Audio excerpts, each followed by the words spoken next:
kävelylle, koska tätä meidän kylää. Koska meillä on ollut eilen myrsky täällä.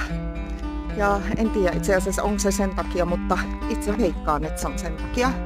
Netti on poikki. Niin mä en voi oikein tehdä mitään. Mä siivoilin tuossa kotona ja sit mä kävin, sit mä pesin pyykkiä ja on käynyt vähän kasvihuoneella antamassa rakkautta kasveille ja en mä keksinyt enää muutakaan tekemistä. Mä voisin kävellä nyt tuonne kirkolle ja näyttää vähän sitä ympäristöä ja sitten kiertää toista kautta takaisin ja näyttää vähän sieltäkin. Ei täällä ei ole oikeastaan täällä kylässä kuin ihan semmoisia pikkusia ruokakauppoja, josta saa ihan niinku basic juttuja. Ja niidenkin kanssa saa olla varovainen, että pitää katsoa aina päiväykset. Ja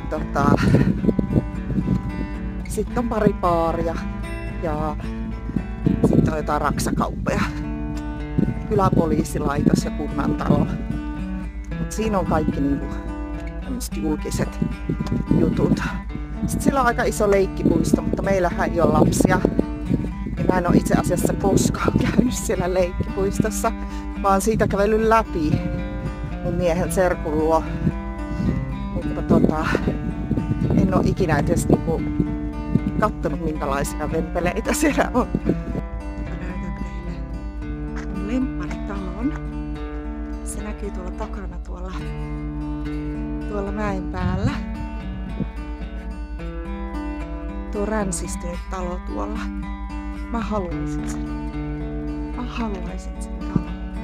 Meidän talon sijaan. Meidän talo on aivan liian suuri 2 ihmiselle. Ja aivan liian hieno. Mä haluan tommosen periromanialaisen traditionaalisen talon. Mä haluaisin sen just tommosena ränsistyneenä ja tietysti kunnostaa.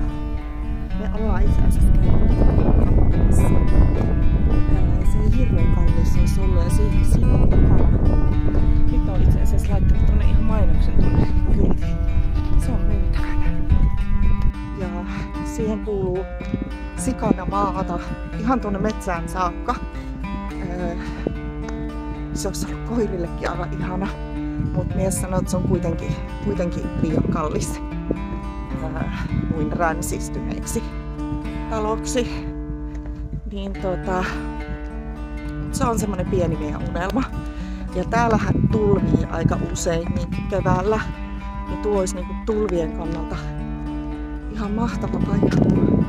Se on tuolla mäen päällä. Sieltä näkee koko kylän. Ja mutta siinä on se, että tuo metsä on tuossa takana ja tuolla metsässä on karhuja. Siellä on itse asiassa paljonkin karhuja ja villisikoja. Niin meillähän on nuo koirat. Ja joskus esittelen ne teille tänne YouTubeenkin. Instassa minun koirat jo hyvin tunnetaan. Mutta Rottihan meidän laumanvartijahan karhuja tappelisi varmasti, mutta aika lähelle ne tulisi. Meiltä on monesti kysynyt, varsinkin niin kuin miehen ystävät ja jopa perhe, että mitä hittoa me tehdään täällä kylässä. Niin kuin yksikin ystävä niin sanoi, että miksi te haluatte taantua, ettekä mennä eteenpäin. Mun mielestä me ollaan menty eteenpäin, koska me ollaan menty 23 vuotta yhdessä eteenpäin. Me ollaan asuttu Lontoossa ja Oulussa ja Espoossa ja tehty ihan vitusti töitä. Ja aina eletty semmosessa limbossa. Sitten kun meillä on tarpeeksi rahaa ja sitten kun tuo talo on valmis ja niin edelleen. Mutta varsinkin Suomessa, niin ei siellä kyllä saa säästää sitä rahaa. Niin, mä menen ylämäkeen. Siellä kun paiski niitä töitä, niin ei sillä jäänyt siltikään mitään käteen. Ja sama oli Lontoossa. Hirveä työnteko, mutta hirveät kustannukset. Niin sitä sitten kun ei olisi koskaan tullut. Tässä on tämä meidän kylän isompi kirkko. Se on tätä pienemmäksi.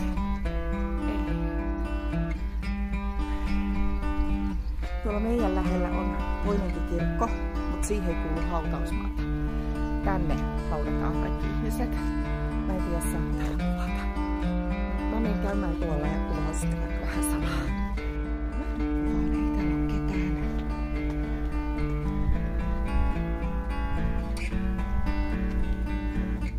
Täällä on tämmöset valkoiset hautakivet. Tosi suosittuja. Ihan muutamia on. Sitten tummia. Nyt mäpä lähden näyttämään meidän perheen hautoja. Näin pitäisi näyttää näitä hautoja. Nää on päässyt aivan hirveeseen kuntoon, katsokaa. Aivan hävettää, mutta ja toinen. Eli tänne pitää tulla varata aika ehkä. Tai varata aika, eihän tänne varata aikaa, mutta siis varata itselle päivä tulla kiskoon noita rikkaruohoja. Mä kävin tuossa alkukesästä sen kokonaan siistimässä, mutta näin ne vaan kasvaa. Tämmöistä täällä.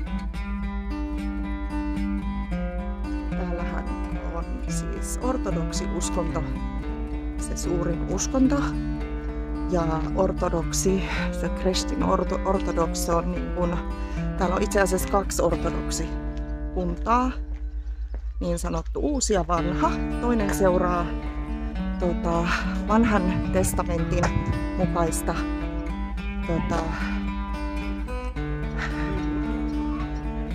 seuraa vanhaa testamenttia ja toinen puoli sitten uutta ja ne ei oikein tule toistensa kanssa toimia.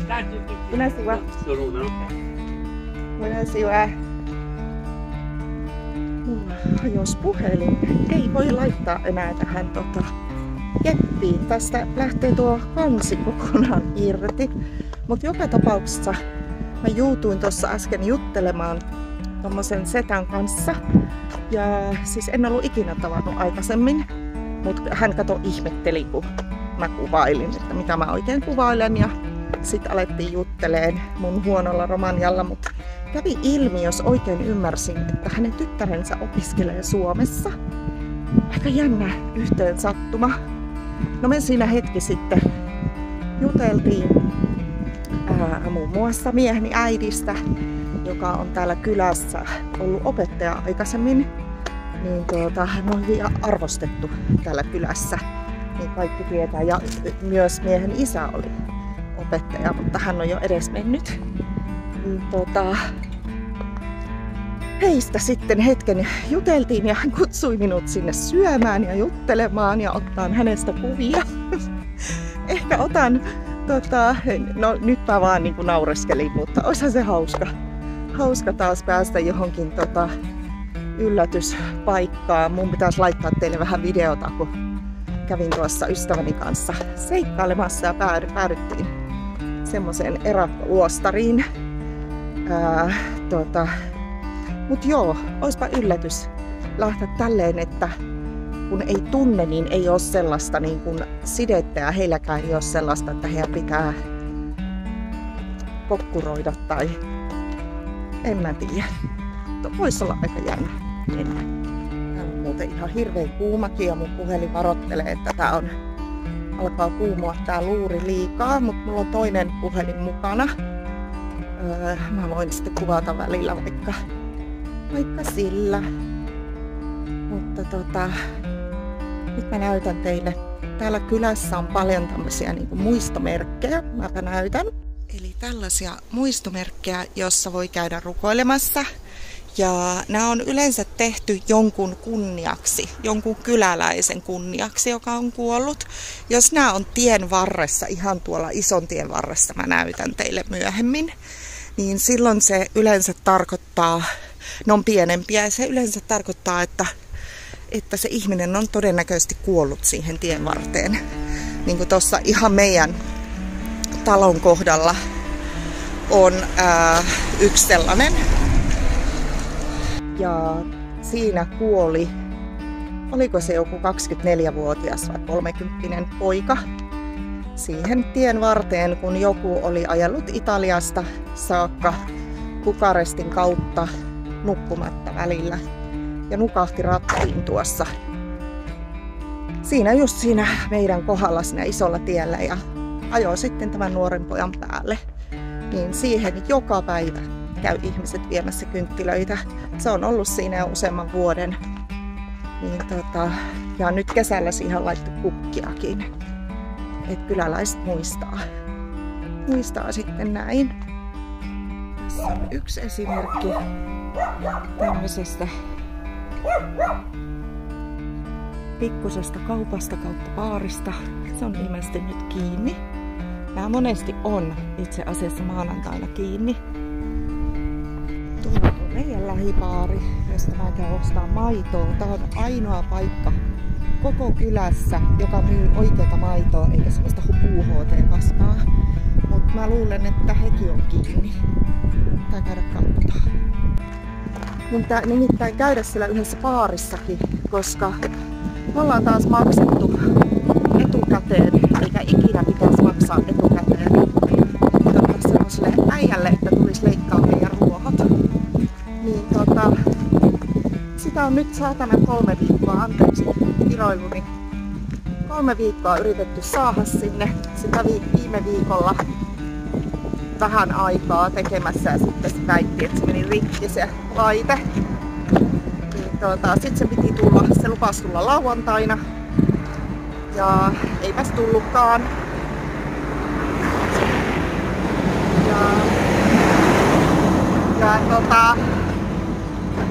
Tämähän on ihan yleistä täällä. Siis edellisen kerran mä ootin 2,5 kuukautta ruohonleikkaajaa. Ja siinähän sen takia meidän koira ehti saada semmosia siemeniä ihonsa sisään ja siitä tuli aivan hirveä eläinlääkäri ruljanssi, kun ne ehti ne rikkaruohot kasvaa ihan helvetin pitkäksi ja nyt on kohta sama homma eessä, varsinkin kun eilen oli tosiaan myrskyä, tuli ihan hirveästi vettä, niin nythän ne lähtee oikein urakalla sitten kasvamaan. Niin ei saa luotettavaa ihmistä täältä. Mä tiedän yhden semmoisen mukavan pojan, joka ei juo. Täällä alkoholi on iso ongelma näiden kanssa. Niin yhden semmoisen pojan, se on kirkossa sunnuntaisin semmosena avustajana myöskin. Ja hän on aika köyhä, niin mä oon miehelle sanonut, että tehdään sen kanssa joku sellainen diili, kuukausidiili. Että käyt joka kuukauden viikolla X tekemässä tuon homma ja me maksetaan sulle X summa kuussa. Niin olisi joku semmonen luotettava ihminen, että ei tarvii joka kuukausi tällaista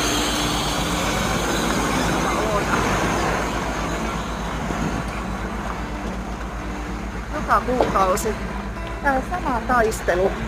Niin, nyt mä ajattelin, että mä kävelen tonne. Ui, täällä nukkuu noita koiria. Kävelen tonne baariin. Siellä on varmaan se äijä, jonka pitäisi leikata sitä meidän ruoho. Niin mä käyn kysymässä siitä, että mikä juttu. Ukkeli on sanonut, että ei saa olla ilkeä. koska me tarvitaan häntä, mutta kyllä mä alan tulla siihen tulokseen, että en mä tarvi häntä. Mä haluan rahat takaisin tai sitten työn tehtyä ja sillä sipuli. Tässä on nyt tämä meidän lähikirkko.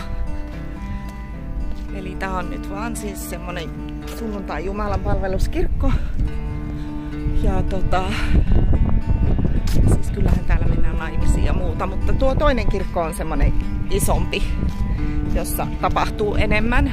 Mutta oon mä täälläkin käynyt muun muassa hokeen mun kummisetälle siunauksen, kun mä en päässyt kummisetän hautajaisiin.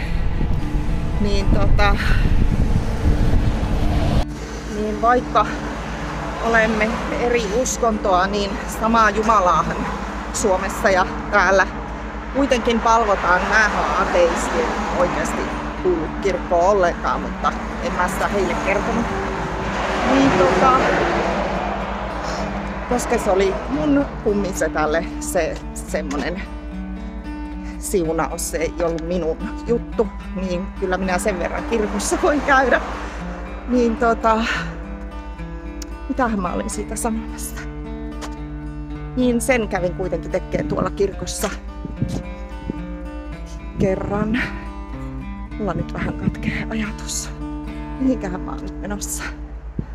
Tää iso tie tässä on tosi vaarallinen. Tässä ajaa rekkoja tosi paljon. Ja tosi paljon muuten menee Ukrainan rekkoja tästä. Mutta joka tapauksessa tässä kuolee tosi paljon kulkukoiria ihmisiä ja ihan vasta ystävämme isä tuosta eessä, tuossa vähän meidän eessä on se baari, niin sieltä kaarsi ilmeisesti tohon tielle ja jäi sitten auton alle siinä. Niin, tässä on tämä meidän kylän leikkipuisto, mutta katsokaa. Aivan täynnä roskaa. Mä en käsitä tätä. Mutta tää olisi niinku puistona tosi kivaa. Täällä on vaikka mitä vempeleitä. Kiikkuja. Erilaisia. Mutta on ihan täynnä roskaa. Tätä ei ole yhtään ylläpidetty. Ja tää on hyvin harvinaista, koska yleisesti ottaen Romaniassa on ihan sairaan siistää lasten leikkipuistoja. Niin kuin jos Bukarestiin ja isompiin kaupunkeihin menee, niin Suomessa niissä perittäisiin jo maksua niin hienoista. Että siellä on ihan melkein niin kuin semmoisia tivolilaitteita. Mutta täällä on ihmisiä, niin mä en viittiä tänne kuvaan. Juu, ei ollut se ukkeli tuolla baarissa. Ei siellä ollut kyllä ketään muitakaan. Ja hyvin nihkeä tervehdys tuli sieltä, niin en jäänyt sitten juttelemaan. Mutta joo, kyllä mä, jos mä sen vaan jostain kiinni saan sen äijän, niin kyllä mä sille sanon, että nyt rahat tähän kouraan tai sitten töihin siitä. Vätys. Alkoholi ottanut aika hyvin vallan. Ennenhän oli, silloin kun me eka tultiin tänne, niin se teki aika paljon meille erilaisia juttuja, oli aina apuna. Mutta vuosien saatossa, tiedättekö, kun näkee, miten alkoholi ottaa vallan, että hän oli aina silleen silitetyissä paidoissa ja puhtaa valkoisissa paidoissa ja silitetyissä farkuissa ja aina hyvät kengät jalassa ja aina silleen siististi, mutta hyvin kasarimaisesti. Mutta siis aina puhtaissa ja siisteissä vaatteissa. Ei oo enää. Mä lähden vielä käymään ruokakaupassa. Harmittaa, kun en saanut maitoa. Se ei ollut auki tuo baari. Mulla on maitoa muutamaksi päiväksi, mutta mä en tykkää lähteä illalla kauppaan enkä aikaisin aamulla, koska silloin täällä on noita kulkukoiria aika paljon. Ja mä en oo ikinä ennen niitä pelännyt, mä oon ennen niille aina mennyt jutteleen. Mutta mulla on tullut pieni pelko sen jälkeen, kun tuon kaupanpitäjän koira, se ei ollut edes kulkukoira, niin se lähti mun perään. ei se mitään tehnyt.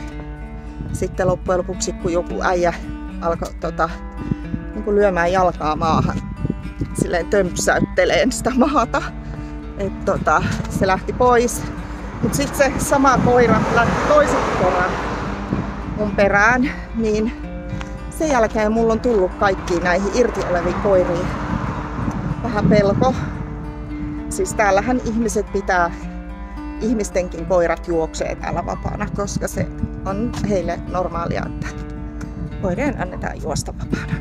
Tässä on nyt tää meidän kadun kulmassa oleva muistomerkki sille pojalle, joka jäi tässä auton alle. Niin, mä kävin tuossa lähikaupassa vähän ostoksilla. Sielläkään en kehtaa kuvata, koska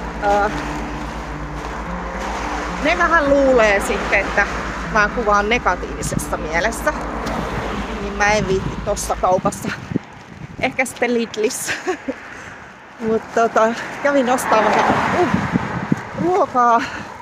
Vähän liikaakin, kun meinaa jaksaa kantaa. Ei tuolta saa oikein mitään, mutta tommosia tölkkijuttuja, papuja ja mausteita ja mitä kaikkea. Niin kävin ostaa.